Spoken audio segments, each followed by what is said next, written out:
까지 외우려고 했는데 여러분들이 너무 이제 길어서 힘드신 것 같아서 마태복음 5장만 외우겠습니다. 마태복음 5장만 외우고 그다음에 이제 다음 주부터는 여러분들이 좀 친숙한 그런 성경 암송 구절들을 제가 개별적으로 이렇게 해서 하나씩 또 올려드리도록 그렇게 하겠습니다.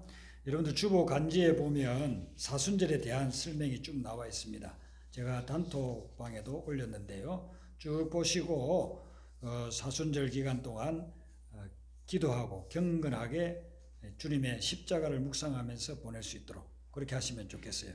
그래서 3월 2일 수요일부터 제수요일이 시작되고 4월 16일까지가 사순절입니다. 그리고 4월 10일이 종료주일이고 그 주간이 고난주간입니다. 그리고 고난주간에 있는 금요일이 예수님 십자가에 못 박히신 것을 기념하는 성금요일로 지키고요. 올해는 부활주일이 4월 17일입니다. 보통 때에 비해서 좀 늦게 오죠. 늦게 오고 있습니다.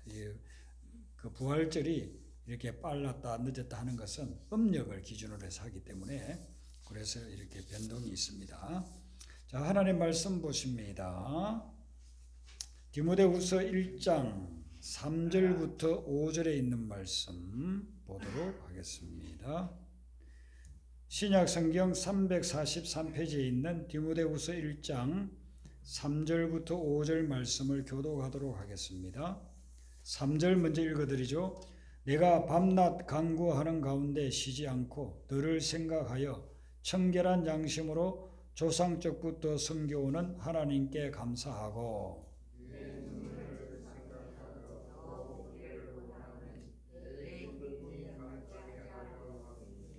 이는 내 속에 거짓이 없는 믿음이 있음을 생각함이라. 이 믿음은 먼저 내 외조모 로이스와 내 어머니 유니게 속에 있더니 내 속에도 있는 줄을 확신하노라. 아멘. 사도 바울은 신약 성경에 13권의 편지를 썼습니다. 로마서로부터 시작해가지고 쭉 나오는 것, 그게 다 바울이 쓴 서신인데요. 그 바울 서신을 읽어보면 사도 바울이 계속해서 반복해서 근거하는 말씀들이 있어요. 그 말씀이 기도하도록 그렇게 근거합니다. 기도하라, 기도하라, 기도하라. 여러분들에게 아주 익숙한 그런 말씀들도 제가 몇 구절을 이렇게 말씀드려도 보면 계속 기도하라는 것을 강조하고 있어요. 로마서 12장 12절 하반절에 보면 세 번역으로 기도를 꾸준히 하십시오. 기도를 하는데 한두 번 하고 마는 것이 아니라 꾸준히 하라고 권고합니다. 그 다음에 에베소서 6장 18절 여러분 한번 찾아서 읽어보겠습니다. 에베소서 6장 18절입니다.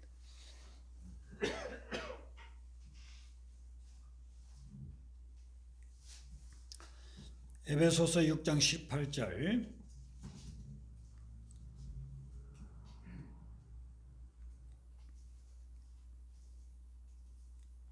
같이 읽겠습니다.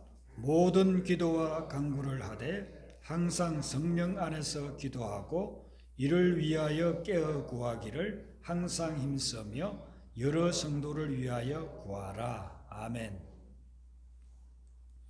한 구절인데 기도, 간구, 기도, 구하라, 구하라 계속 반복해서 나오죠.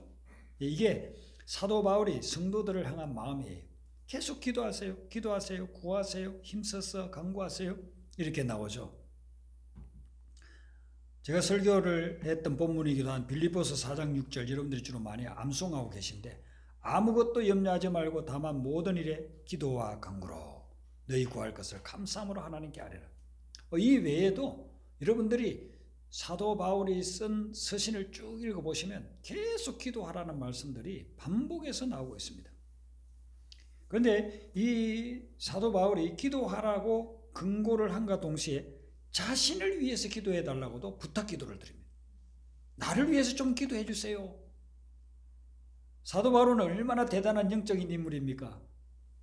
영적 세계를 오고 가고 할 정도의, 그리고 하나님의 음성을 듣고 그리고 그 말씀을 우리에게 들려주고 기록해주고 이렇게 한 분이 사도 바울인데 이 사도 바울도 자신을 위해서 기도해 달라는 겁니다. 그러니까 이 세상에 살아가는 사람 중에 기도가 필요하지 않은 사람은 아무도 없다. 이렇게 보시면 돼요. 모든 사람은 다 기도가 필요해요. 믿음이 연약하고 지금 신앙생활을 시작한 분만 기도가 필요한 게 아니에요.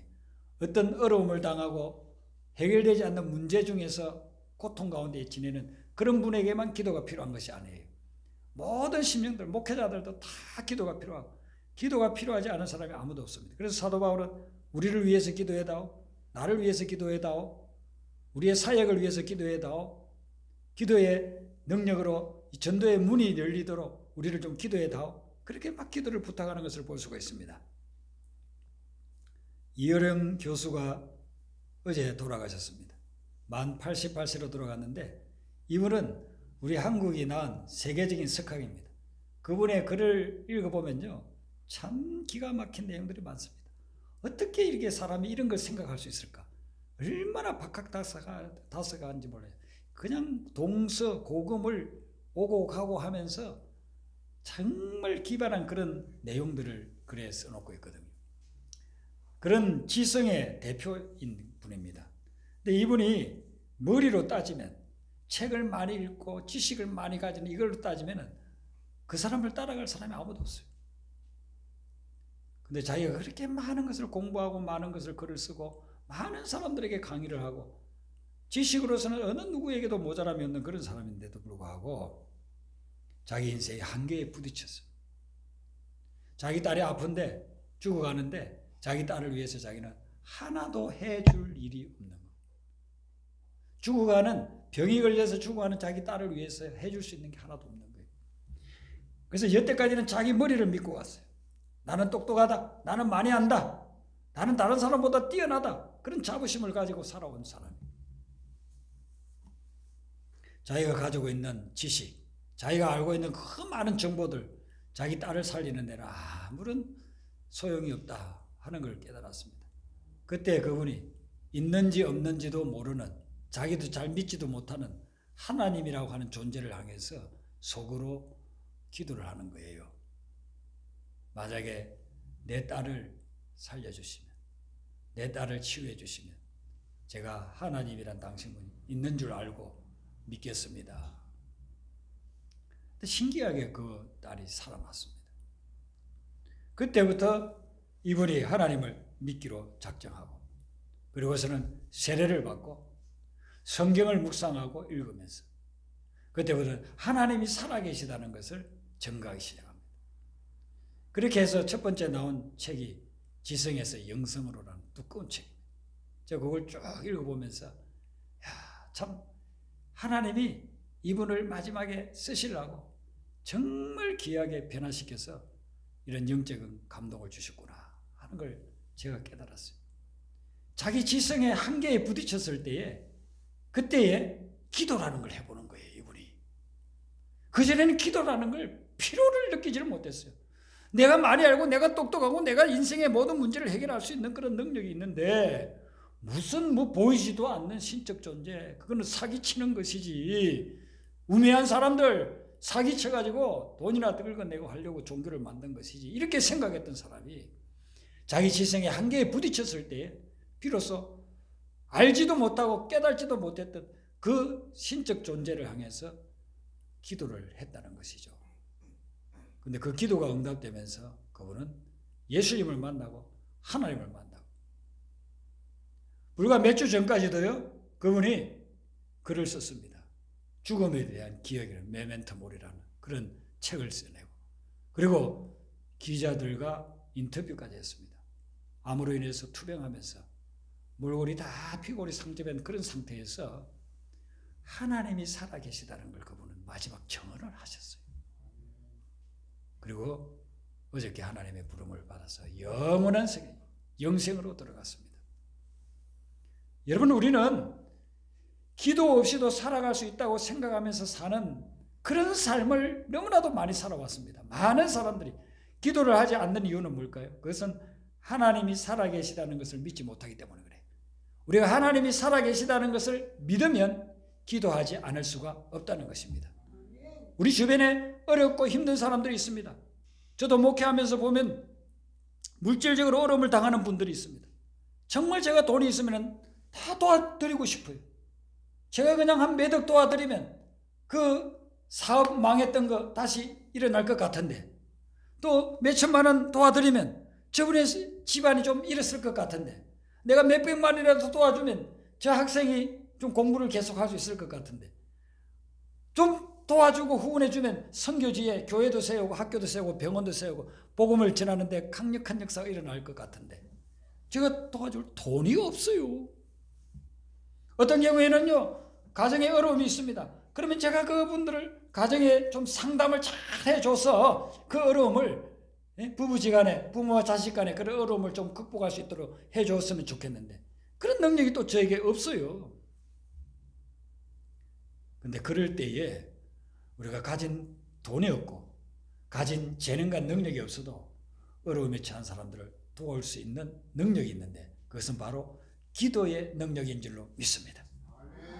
우리는 기도로서 그분들을 도울 수 있고, 기도로서 그분들을 세울 수 있고, 기도로서 그분들을 다시 살릴 수가 있다는 것입니다.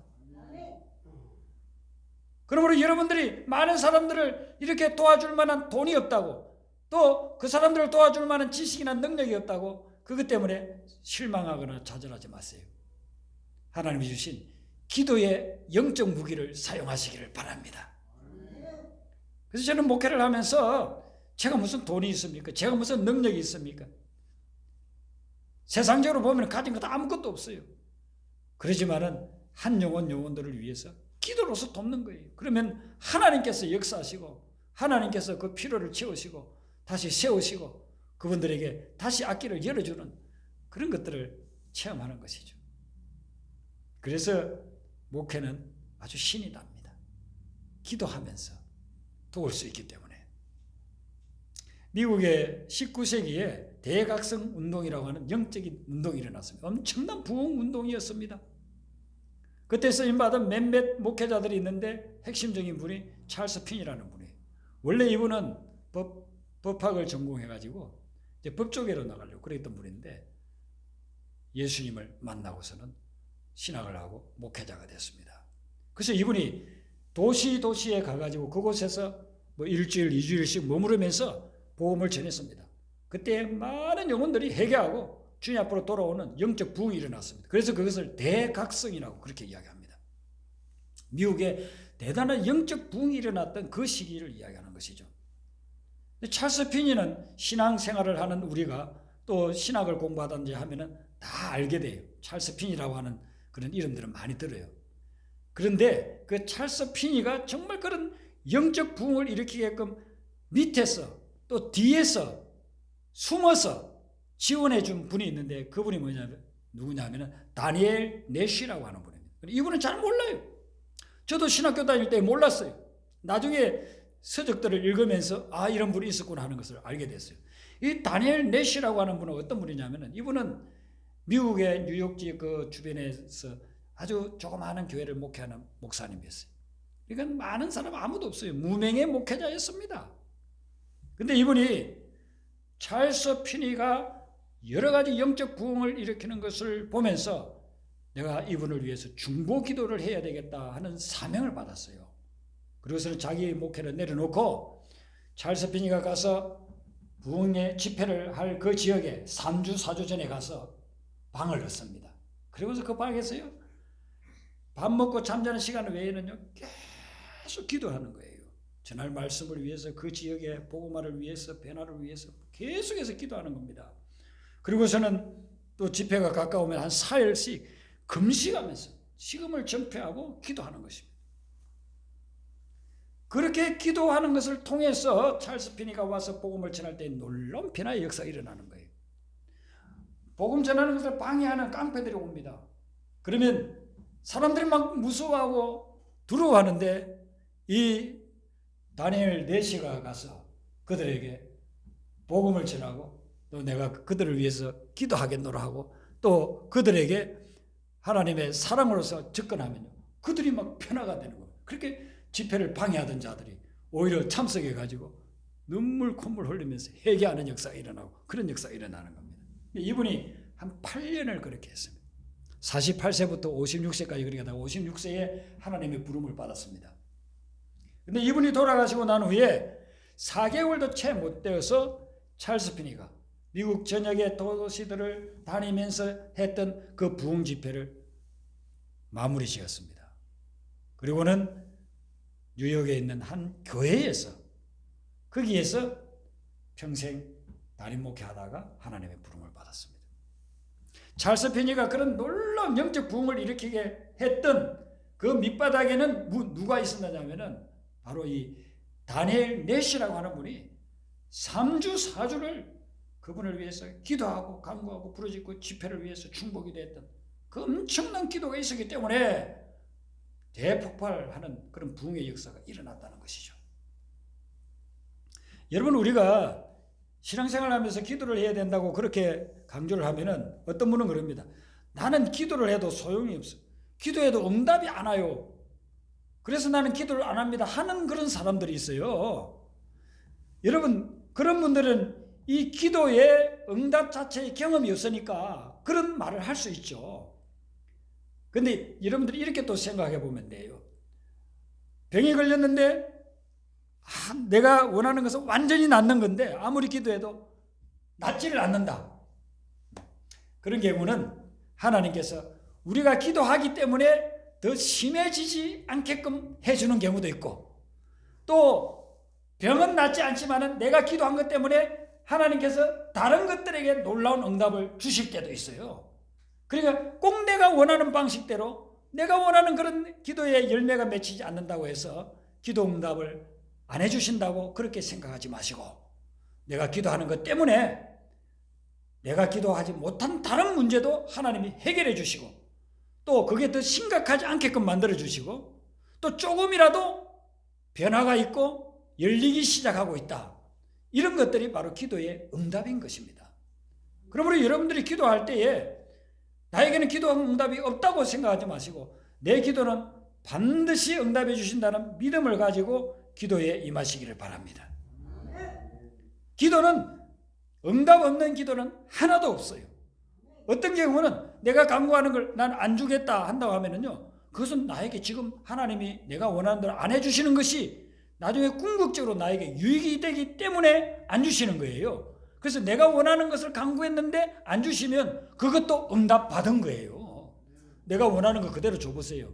얼마나 나중에는 타락해 버립니까? 내가 원하는 대로 되어보세요. 얼마나 다른 길로 가버립니까? 나중에는 하나님 그때 응답 안 해주셨으면 좋았을 텐데. 그럴 때가 인생을 살고 나서 지금 뒤돌아보니까 얼마나 많습니까?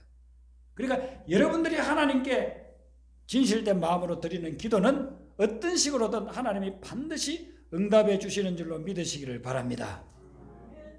그래서 그 기도를 통해서 하나님은 오늘도 역사를 하시는데, 사무엘 선지자는 지금으로부터 수천 년 전에 기도에 대해서 말씀하시기를 우리가 생각하는 것하고 좀 다르게 기도에 대해서 말씀을 했어요. 우리 한 군데 찾아보겠습니다. 사무엘상 12장 23절 말씀입니다. 사무엘상 12장 23절 말씀 보시겠습니다.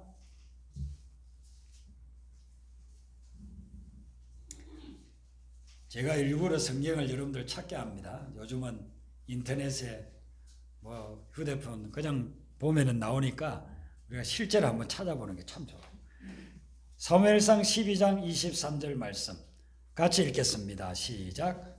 나는 너희를 위하여 기도하기를 쉬는 죄를 여호와 앞에 결단코 범하지 아니하고 선하고 의로운 길을 너희에게 가르칠 것인즉. 아멘. 저는 처음에 성경 구절을 읽으면서 이 구절을 보면서 야, 이런 말씀이 성경에도 있구나 하는 것을 보고 놀랐습니다. 기도하기를 쉬는 것이 왜 죄가 될까?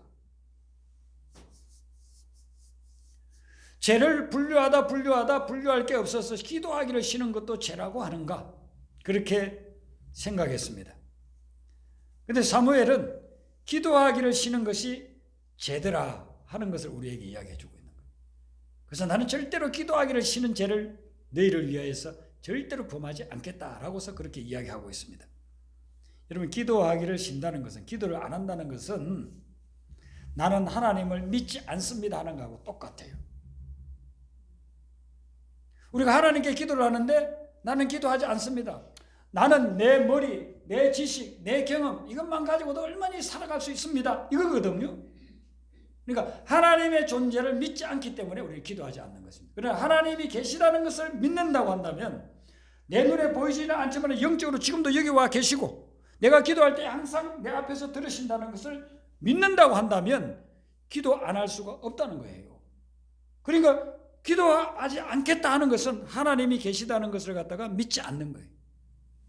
그러니까 얼마나 그게 큰 죄입니까? 불신이 죄의 불신. 하나님 믿지 않는 것이 죄라는 것입니다. 기도하지 않는 것은 실제적으로 하나님이 계시지 않다라고서 행동으로 증거하고 있는 거라는 것이죠. 그러니 그게 얼마나 불신의 죄가 되겠습니까? 하나님이 계시다고 믿는다고 한다면 우리는 절대로 기도하지 않고 살 수가 없다는 것입니다. 기도는 하나님과 대화하고 하나님을 만나는 시간이고 하나님과 교류하는 시간이에요. 그렇기 때문에 하나님이 계시다고 하면 아침에 일어나면 기도, 길을 걸으면서도 하나님을 생각하고 하나님과 대화하고 저녁에 또 기도, 꿈에서도 기도, 그렇게 기도하면서 살게 된다는 것이죠. 그리고 여러분들이 누군가를 위해서 기도했을 때에 그분이 정말 당할 수 있는 엄청난 위험이나 고통, 그것을 기도를 통해서 예방할 수 있었다고 한다면은 만약에 기도 안 했다고 한다면 그게 죄가 되는 거지. 그 사람이 잘못된 길로 가고 있어요. 제대로 내버려두면은 인생 파멸을 향해서 가는 거예요. 근데 간절히 기도해서 그 길에서 돌아서게 했다고 한다면 그 인생을 살린 거잖아요. 근데 내가 기도를 안 했다고 한다면은 그냥 그 사람 파멸하도록 내버려둔 거잖아요. 죄가 된다는 것입니다. 그러므로 사무엘은 평생 동안 자기 백성들을 위해서, 나라와 민족을 위해서 기도하는 것을 쉬지 않았습니다. 매일 아침마다 저녁마다 낮에도 하나님 앞에 기도했습니다. 다니엘의 기도, 아침의 기도, 낮의 기도, 저녁의 기도, 그 기도들을 한 것이죠. 사도 바울이 오늘 본문 말씀에 보면요 3절에 이런 말씀을 해요. 내가 밤낮 간구하는 가운데, 이렇게 나와요. 이게 세 번역이 어떻게 되어 있느냐면요, 나는 밤낮으로 기도를 할 때에, 이렇게 나옵니다. 그래서 사도 바울이 성도들에게 기도하세요, 나를 위해서 기도해 주세요, 이걸로 그치지 않고 밤낮으로 기도했다는 것입니다. 사도 바울 복음을 전하러 다니면서도 기도하고 감옥에 들어가서도 기도하고 잠자기 전에도 기도, 밤낮으로 기도했어요. 성경의 사도 바울 서신을 보면 내가 항상 기도했다, 쉬지 않고 기도했다, 그치지 않고 기도했다, 그런 내용들이 나옵니다. 사도 바울이 기도했다는 것은 뭘 이야기하느냐면요, 그는 무엇을 하든지 어떤 일을 하든지 항상 하나님과 의논했다는 것입니다. 하나님과 의논하고 하나님께 여쭈고 하나님으로부터 듣고 그리고서는 일을 하고 사역을 했다는 것입니다. 그래서 사도 바울이 가는 곳곳마다 영혼들이 변화되고 교회가 세워지고 사역의 열매가 맺혀진 것이죠. 여러분, 기도는 하늘 문을 여는 열쇠인 줄로 믿습니다. 여러분 앞에 문이 닫혀 있습니까? 이 문을 뚫고 들어가야 되는데, 이 문이 열려야 되는데 안 열립니까? 기도하세요. 기도할 때 하늘 문이 열리게 될 줄로 믿습니다. 기도하면 해결의 문이 열립니다. 기도할 때 회복의 역사가 일어나는 것입니다. 동독과 서독이 수십 년 동안 갈라서 있었는데 그 문이 어떻게 해서 열렸는가? 동독에 유명한 월요 기도라는 모임이 있었습니다. 그 기도를 통해서 동독의 그 서독의 양쪽을 막아 있던 그 담들이 무너지고 동독과 서독이 통일이 되지 않았습니까? 우리에게 앞을 가로막고 있는 담이 있고 우리에게 앞을 가로막고 있는 장애물이 있을 때 그것 때문에 주저앉지 마시고 하나님 앞에 기도하세요. 기도할 때 그 문들이 열리게 될 줄로 믿습니다. 이렇게 기도하면서 사도 바울은 성도들을 자기가 생각한다요. 오늘 각 구절에 보면 3절, 4절, 5절에 보세요. 생각이라는 말이 나오죠. 이게 세번역에서는 기억하라는 그런 말로 나오고 있습니다. 무엇을 기억하느냐 하면은 3절에서는 이렇게 됩니다. 내가 끊임없이 그대를 기억하면서 하나님께 감사를 드린다 그랬습니다. 사도 바울이 지금 여기 그대는 디모데예요. 디모데를 끊임없이 기억한다는 겁니다. 우리로 말한다면 우리가 기도하면서 누구를 기억하느냐 하면 성도를 기억하는 거예요. 성도를 기억하면서 그러면 그 성도를 향해서 하나님이 하실 일들을 기대하고 그리고 또 그 성도를 통해서 하나님께 감사하라는 겁니다. 우리가 성도를 위해서 기도하면서 그 기억하고 또 감사하는 그런 일들이 우리 믿음의 공동체에 천국이 임하게끔 만들어주는 거예요. 네. 우리가 누려야 될 천국이 세 가지 있어요. 세 가지. 첫 번째는 뭐냐면 우리 마음의 천국을 누려야 됩니다. 예수님이 그랬어요. 천국은 여기 있다 저기 있다 할 것이 아니고 너희 안에 있다고 했어요. 그래 너희 안에는 우리 마음속에. 여러분들이 요즘 마음속에 천국을 누리고 있습니까? 천국을 누리지 못하고 있다고 한다면 그 원인을 파악을 해야 됩니다. 주님은 우리에게 분명히 천국을 누리게 한다고 했습니다. 마음속에 천국을 누려야 되고, 두 번째는 뭐냐면 여러분들의 가정 속에서 천국을 누려야 됩니다. 가정이 천국을 누리지 못하고 원수가 되어 있지는 않습니까? 가족들 생각하면 막 지겨워. 가정 속에서 부부 사이에, 부모와 자녀 사이에 가족들이 모일 때마다 천국, 생각하면 천국. 너희 아내라고 하는 것은 이게 복수로 되어 있다고 했죠. 그러니까 너희 아내라고 하는 것은 너희들 관계 속에 천국이 임한다는 것입니다. 천국이라고 해서 무슨 파라다이스에 쫙 남태평양 피지섬이냐 그런데 야자수가 쫙 그냥 자라고 있고 검푸른 물결들이 넘실거리고 거기 조금만 가면은 고기 잡아서 그냥 먹을 수 있고 그런 곳이 천국이냐 이거예요. 그런 것은 천국이 아니에요. 아무리 좋은 자연환경과 풍경이 있고 많은 것을 누릴 수 있어도 그게 천국이 아니고 관계가 깨져 있으면 그곳에 가도 그건 지옥이 되어버리는 거예요. 가족과의 관계 속에서 천국이 임하는 것입니다. 세 번째는 뭐냐면 믿음의 공동체인 교회 속에 천국이 임하는 것입니다.